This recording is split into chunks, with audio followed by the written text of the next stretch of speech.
5%는 의사가 고치고 95%는 내 몸이 고친다. 약 먹고 병원 다니는 것을 당연하게 생각하지 마라 라고 이야기하고 있거든요. 비만과 고혈압, 당뇨, 암으로부터 벗어나려면 몸부터 정화하라 라고 하면서 인체 정화 건강 혁명에 관한 책입니다. 2020년도 개정판이고요. 지식과 감성사에서 나온 책입니다. 추천사에 의하면 한의학 박사 이성열 박사님이 쓴 말이 있는데 이런 얘기가 나와요. 이 책은 즉 인체 구성 요소를 구조적으로 리빌딩하는 내 몸 수립 프로젝트다 라고 이야기하고 있고, 고혈압, 고지혈증, 당뇨병 등 대사 관련 질환에 관한 질병이 나날이 늘어나고 있는데 이거를 어떻게 치료할 것인가에 대한 책이다라고 보시면 될 것 같습니다. 그 다음에 왜 이렇게 아픈 사람이 많은가 라고 하면서 이렇게 이야기하고 있거든요. 프롤로그에서 인체 정화 프로그램이 코페르니쿠스의 지동설이 될 것이다 라고 이야기하고 있습니다. 우리가 누구나 다 천동설을 믿었다가 나중에 코페르니쿠스에서 지동설로 바뀐 것처럼 이 책이 여기에 나오는 그 이론이 이제 지동설이 될 것이다 라고 이야기하고 있거든요. 병원은 아직까지 난치성 질환, 만성질환을 완치한 경험을 갖고 있지 않다. 그렇기 때문에 빨리 체면에서 깨어나야 된다. 우리가 아픈 것은 신의 법칙, 곧 자연의 법칙을 어겼기 때문이다. 그래서 우리가 나을 수 있는 길은 단 하나, 자연으로 돌아가는 것이다 라고 이야기하고 있습니다. 그래서 당뇨병이 1천만 시대인 상황이 너무 심각하다. 그런데 우리가 병원만 믿고 있을 수는 없다. 우리가 어디로 가서 어디로 가는지 알지 못한다. 우리 몸은 신이 창조한 정교한 생명체로서 어느 한 가지를 통해 회복할 수 없으며 심지어 생명의 불꽃으로 일컬어지는 효소만으로도 해결이 안 되는 부분이 있다라고 이야기하면서 많은 분들이 건강 회복을 염원하며 김세연이 쓴다라고 이야기하고 있습니다. 먼저 1장을 오늘 볼 것 같으면 의학은 발달하는데 아픈 사람은 왜 늘어날까? 의사가 고치는 병이 있고 우리 몸이 스스로 고치는 병이 있다. 나는 의사가 고치는 병을 질병으로, 내 몸이 스스로 고치는 병을 질환으로 구분한다. 사고를 당하거나 병원균에 감염되어 질병, 즉 콜레라, 장티푸스, 결핵 등에 걸리면 의사에게 응급처치, 치료를 받아야 하지만 혈액이 오염되어 질환, 즉 고지혈, 고혈압, 당뇨에 걸리면 내 몸 스스로가 회복하도록 노력해야 한다라는 게 바로 이 챕터의 요지입니다. 그래서 이제 결국 계속해서 반복되는 말이지만 고지혈, 고혈압, 당뇨는 내 몸 스스로 치유하도록 노력을 해야 한다라고 이야기하고 있거든요. 그래서 이 사람이 이제 분명하게 이야기하고 있습니다. 질병하고 질환은 다르게 구분되어야 된다. 질병은 의사의 도움을 받아야 하지만 질환은 그렇지 않다. 내 몸 스스로 치유할 수 있도록 해줘야 된다라고 이야기하고 있거든요.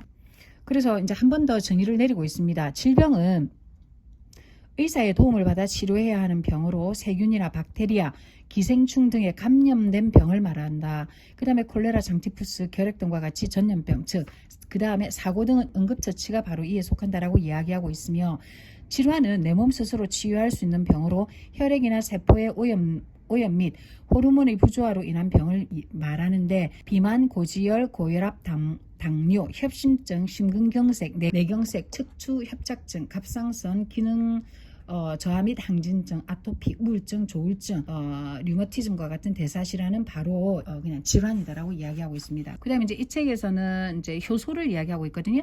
효소는 일종의 단백질 분자로서 체내 음식물의 소화를 돕고 분해 배설을 비롯하여 해독 살균 작용 등 신진대사에 관여하여 항염, 항균과 관련하여 면역 기능을 담당하고 혈액을 정화하며 세포를 재생 보활시키는 등 신체 건강에 매우 중요한 작용을 한다. 한마디로 말해서 인체에 일어나는 온갖 일에 관여하는 생명을 불꽃이다라고 이야기하고 있거든요.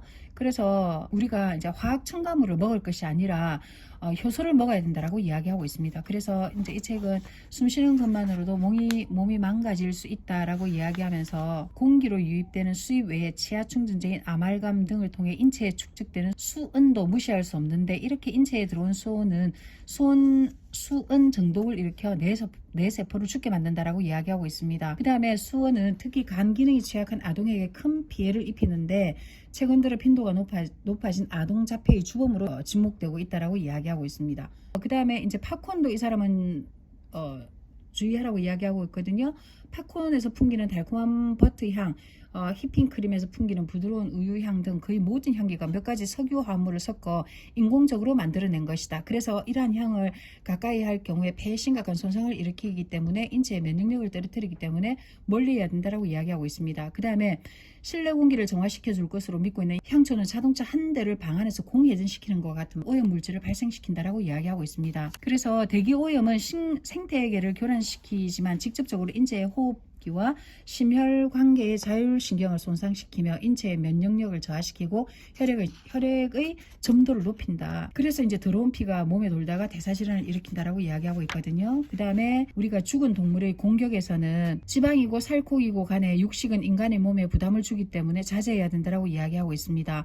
하루에 육류를 4만큼 먹으면 곡류 및 야채는 28을 먹어야 한다. 즉 정확히 7대1의 비율로 우리가 육식을 해야 된다라고 이야기하고 있습니다. 그러니까 야채를 7, 육식을 1로 먹어야 된다라는 거죠. 그 다음에 우리가 같은 샘물이라도 소가 마시면 우유가 되고 뱀이 마시면 독이 되잖아요. 그래서 채식을 하게 되면 인체가 가진 효소를 아낄 수 있다.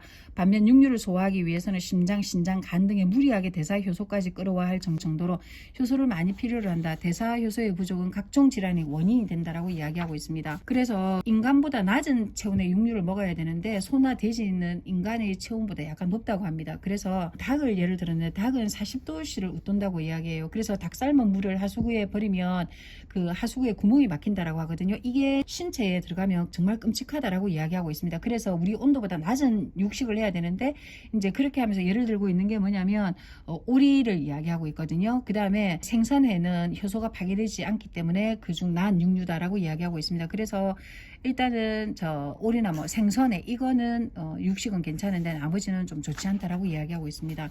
그 다음에 정제된 식품은 결국 음식이 아니다라고 이야기하고 있거든요. 그래서 이제 우리가 먹는 뭐 패스트푸드라든지 디저트 이런 거는 될 수 있으면 먹지 말고 현미식을 해야 된다라고 이야기하고 있습니다. 그 다음에 정제 밀가루는 혈당 수치를 급격하게 높이고 인슐린을 과다 분비시켜 지방의 축직을 촉진시킨다라고 이야기하고 있는데 매일 하루에 한 개씩의 라면과 이 칼국수를 너무 좋아하는 저 같은 경우는 굉장히 좋지 않죠. 그 다음에 흔히 이제 우리의 소금이 고혈압의 원인이라고 생각하지만 인체의 원리를 살펴보면 고혈압이 생기는 과정은 그렇게 단순하지 않다.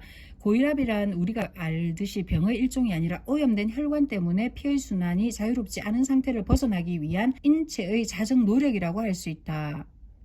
그래서 신체 구석구석까지 피를 보내기 위해 심장이 강도 높게 펌프질을 하는 것이 바로 고혈압이다라고 이야기하고 있거든요. 그래서 시장에 가서 소금을 살 때는 조금 비싸더라도 국내산 천일염을 구입해서 먹으라고 이야기하고 있습니다. 그래서 결국은 소금이 또 고혈압의 원인은 아니다라고 이야기하고 있습니다. 그 다음에 역시 이제 과자는 좋지 않다라고 이야기하고 있고요. 그 다음에 지나친 칼슘 섭취가 부를 수 있는 돌연사에 대해서 이야기하고 있거든요. 마그네슘은 운동을 하거나 스트레스를 받을 경우 급격하게 소모되는데 만약 우리가 보통 다리에 쥐가 나잖아요. 쥐가 잘 나는 타입이라면 마그네슘 부족을 의심해야 된다라고 이야기하고 있습니다. 적정량의 칼슘은 세포 활동에 필요하지만 도가 지나칠 경우 마그네슘과의 불균형으로 인해 돌연사를 일으킬 위험이 있다라고 이야기하고 있습니다.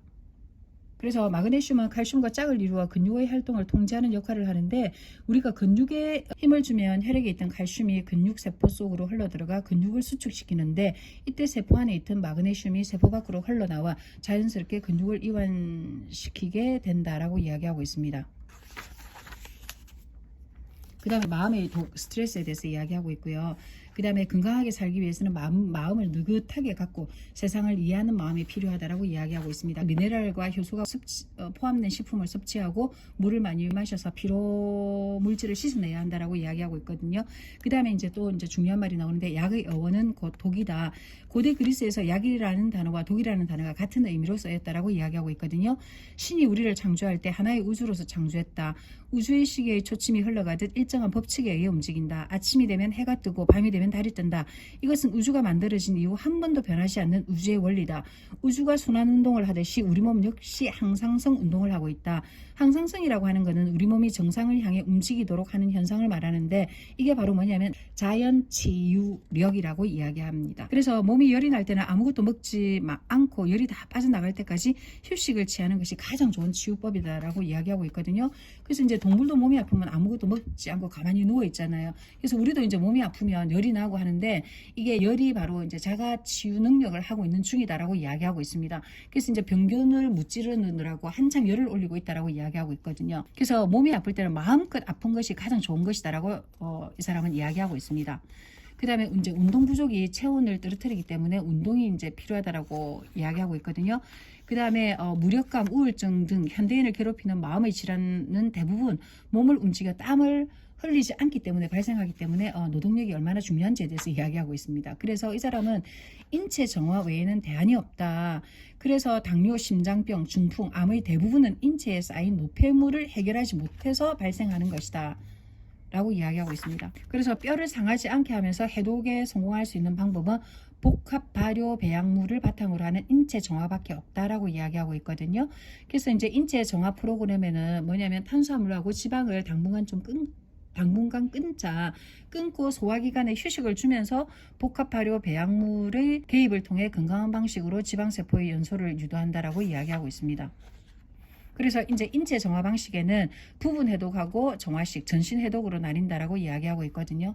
그 이제 이 사람은 이제 우리가 몸이 좋지 않을 때는 단식도 굉장히 중요한 것이다라고 이야기하고 있고, 그 다음에 또 이제 우리가 몸이 좋지 않을 때는 버섯류, 해조류, 파, 양파, 무, 마늘 등을 넣은 된장국을 만들어 약간씩 마시거나 섭취하면 좋다라고 이야기하고 있습니다. 그래서 이 사람은 이제 부분 해독하고 전신 해독에 관해서 이야기하고 있습니다. 우리가 지금 몸이 좋지 않다라면 몸을 좀 비워야 한다라고 이야기하고 있습니다. 그래서 이 사람은 지금 이제 끊임없이 이제 복합 발효 배양물을 통해 가지고 우리가 해독을 하자라고 이야기하고 있습니다. 여기까지 일단 1장 알아봤습니다. 챕터에서는 제일 중요한 거는 일단 질병하고 질환을 구분하는 것이고, 이 사람은 결국은 뭐냐면 우리가 자연으로 돌아가서 약에 의존하지 말고 자연으로 돌아가서 우리 몸 스스로를 치유할 수 있도록 몸을 건강하게 만들어줘야 된다라고 이야기하고 있습니다. 이상입니다.